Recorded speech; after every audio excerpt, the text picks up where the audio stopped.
मैं उन तमाम कर्मचारियों का तहे दिल से स्वागत करता हूं और आभार करता हूं जो न्यूज़ टीजी 24 को अभी तक आपने अपना प्रेम स्नेह के रूप में लाइक किए हैं, सब्सक्राइब किए हैं और साथ ही हमारे बेल आइकन को क्लिक किए हैं। और जो हमारे कर्मचारी भाई बहन माताएं अभी तक हमारे जो न्यूज़ टीजी 24 को सब्सक्राइब नहीं किए हैं, उन लोगों से मैं हाथ जोड़ के प्रार्थना करता हूँ कि आप सभी न्यूज़ टीजी 24 को सब्सक्राइब कीजिए, जिससे हम आपके लिए तमाम जो खबरें लेकर आते हैं, विश्लेषण लेकर आते हैं, वो आप तक पहुंच सके। और इसी माध्यम से आप जितने लोग सब्सक्राइब करोगे, कहीं ना कहीं सरकार के LIV और सरकार के जो व्यूअर्स आते हैं उस पर सरकार का गहरा नज़र होता है, जिसके कारण से आप लोगों के मांगों को सरकार तक पहुंचाया जा सकता है। इसी कारण मैं आप सभी कर्मचारियों से अनुरोध करता हूं कि आप सभी न्यूज़ टीजी 24 को सब्सक्राइब कीजिए। आज हम लेकर आए एक नए विश्लेषण के लेकर, कर्मचारियों की दहाड़, क्या होगा चुनाव में इस बार। छत्तीसगढ़ में 2023 विधानसभा का चुनाव का बिगुल फूंका जा चुका है। सभी राजनीतिक पार्टी, चाहे कांग्रेस हो चाहे भाजपा हो, अपने अपने स्तर में चुनावी स्तर में लग चुके हैं। कल ही छत्तीसगढ़ के मुख्यमंत्री भूपेश बघेल जी ने पुलिस ग्राउंड में झंडा फहराते वक्त कुछ घोषणाएं भी की थी कर्मचारियों के लिए, जिसमें स्वच्छता दीदी की 20% बढ़ाने की बात हुई है मानदेय को, चाहे हम रसोइयों की बात करें 500 रुपये बढ़ाने की बात हुआ हो, चाहे हम सफाई कर्मचारी की बात करें 500 रुपये बढ़ाने की बात, और ऐसे विभिन्न और भी घोषणाएं किया गया है जिससे कर्मचारी लाभान्वित हो सके। कहीं ना कहीं कर्मचारी वोट बैंक आज छत्तीसगढ़ चुनाव में एक बहुत ही महत्वपूर्ण कड़ी है, जिसको साधने की कोशिश कांग्रेस सहित भाजपा और अन्य आम आदमी पार्टी और साथ ही अन्य दल भी कर रहे हैं। लगातार भाजपा के नेता कर्मचारियों के आंदोलन में रायपुर के धरने स्थल चूता में पहुंच रहे हैं। चाहे हम बात करें भाजपा के प्रदेश अध्यक्ष अरुण साहू जी का, और साथ ही हम बात करें डॉक्टर रमन सिंह जी का। इसके साथ ही भाजपा के दिग्गज नेता का लगातार कर्मचारियों के साथ बैठक भी हो रहा है। वही कांग्रेस भी इसमें कोई कमी नहीं कर रहे। कांग्रेस भी लगातार कर्मचारियों का समय समय पर मनोदय को बढ़ाया जा रहा है। पहले हम बात करते हैं, रसोईया कर्मचारी 1500 रुपये था, उसको 300 रुपये बढ़ाया गया, फिर 500 रुपये बढ़ाया गया, तो छोटे छोटे बढ़ाते हुए आ रहा है। चाहे हम सफाई कर्मचारी की बात करें, कहीं ना कहीं चुनाव में इस बार सभी राजनीतिक पार्टी की नज़र जो कर्मचारी वोट बैंक पे है। आज लगभग 3 लाख से ज़्यादा कर्मचारी आंदोलन कर रहे हैं, जिसमें अनियमित कर्मचारी है, दैनिक वेतन भोगी है, संविदा कर्मचारी है, आंगनबाड़ी कर्मचारी और विभिन्न कर्मचारी है।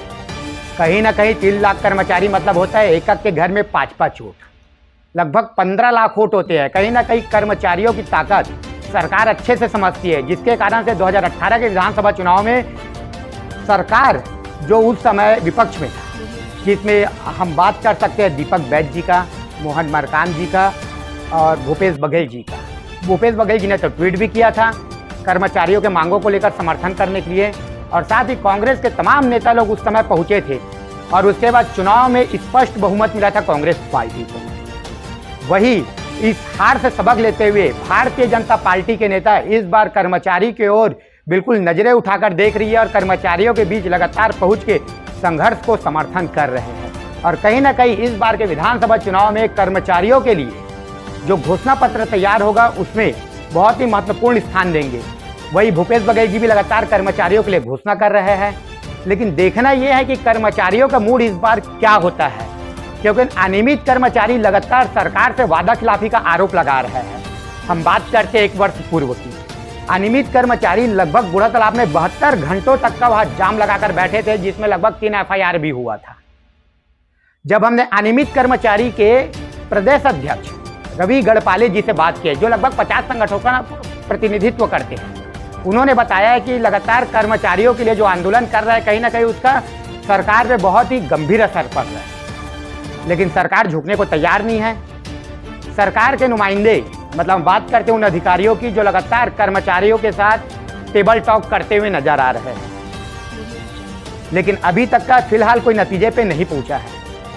कर्मचारी लगातार अपने संघर्षों को लेकर जो बहुत समय से धरने स्थल बूढ़ा तालाब में बैठे हुए हैं, जिसमें लगभग 45,000 संविदा कर्मचारी, लगभग 15,000 से ज़्यादा दैनिक वेतनभोगी कर्मचारी और लगभग 40,000 से ज़्यादा प्लेसमेंट कर्मचारी, और ऐसे ही ना जाने विभिन्न कर्मचारी के लोग आज बैठ के आंदोलन कर रहे हैं। सरकार की नज़र विभिन्न घोषणाओं पे तो है, साथ ही कर्मचारियों पे भी है। कर्मचारियों की मांगों को लेकर जहां भूपेश बघेल की सरकार बहुत ही गंभीर नजर आ रही है, जिसको लेकर कई बार कर्मचारी संगठन से बातचीत करते हुए नजर भी आया गया है। लेकिन चुनाव से पहले भाजपा जहां कर्मचारी वोट बैंक को साधने की नीति अपना रहे हैं, मगर कर्मचारी इस बार उसका रूप कुछ और ही नजर आ रहा है।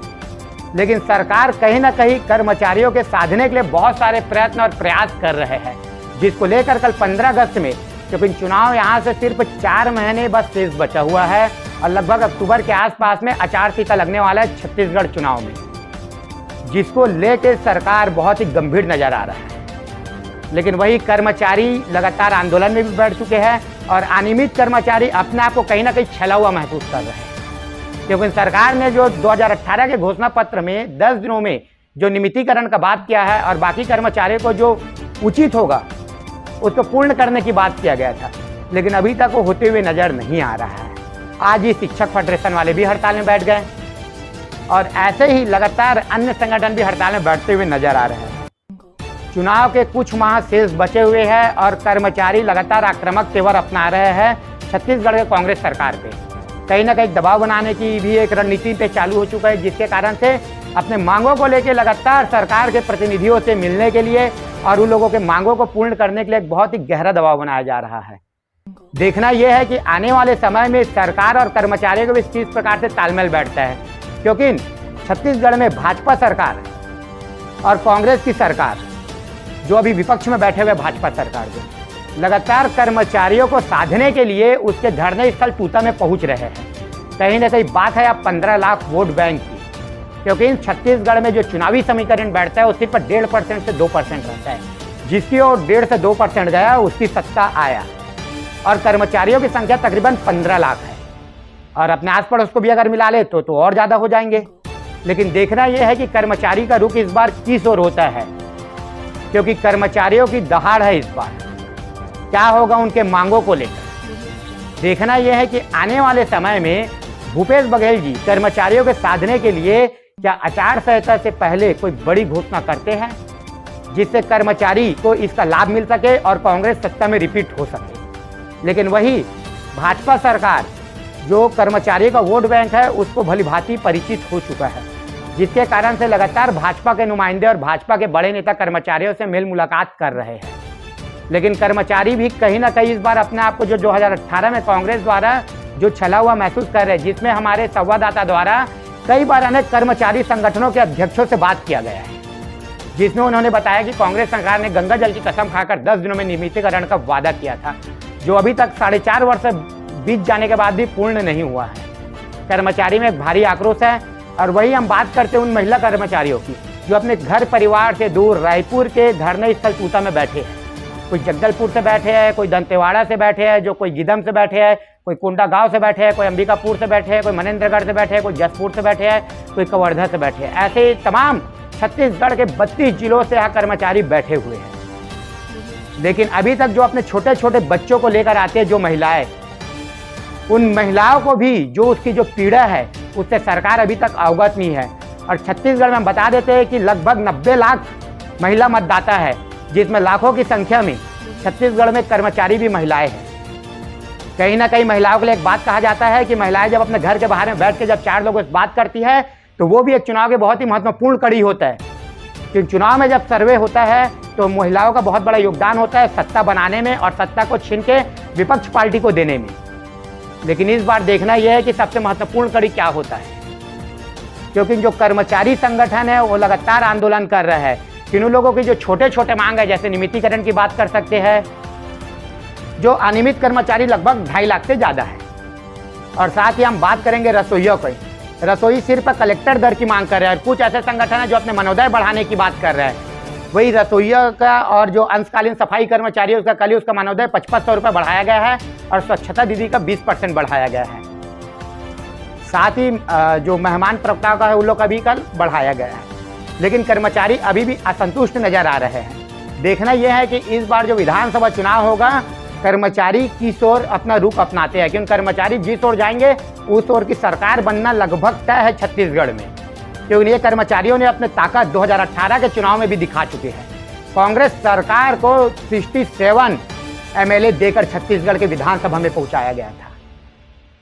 और लगभग देखना यह है कि वर्तमान में छत्तीसगढ़ में जहाँ 70+ छत्तीसगढ़ में जो भूपेश सरकार के एमएलए है, आने वाले समय में कर्मचारियों के लिए जो लगातार घोषणा कर रहा है सरकार भी, थोड़ा बहुत मनोदय बढ़ाया जा रहा है, लेकिन कर्मचारी अभी भी असंतुष्ट नजर आ रहे हैं। अब ये आगे आने वाले समय में कर्मचारियों की तय करना है कि वो किस ओर जाते हैं। और साथ ही अब हम बात करेंगे आने वाले समय में और भी विश्लेषण को लेकर आप लोगों के समक्ष आएंगे। देखना यह है कि लाखों संख्या में जो कर्मचारी आंदोलन कर रहे हैं, वो इस बार कर्मचारियों की दहाड़ किनकी बनेगी सरकार, ये सब कर्मचारियों पे निर्भर करता है। बने रहिए न्यूज़ CG 24 पे, मैं संजय शर्मा के साथ।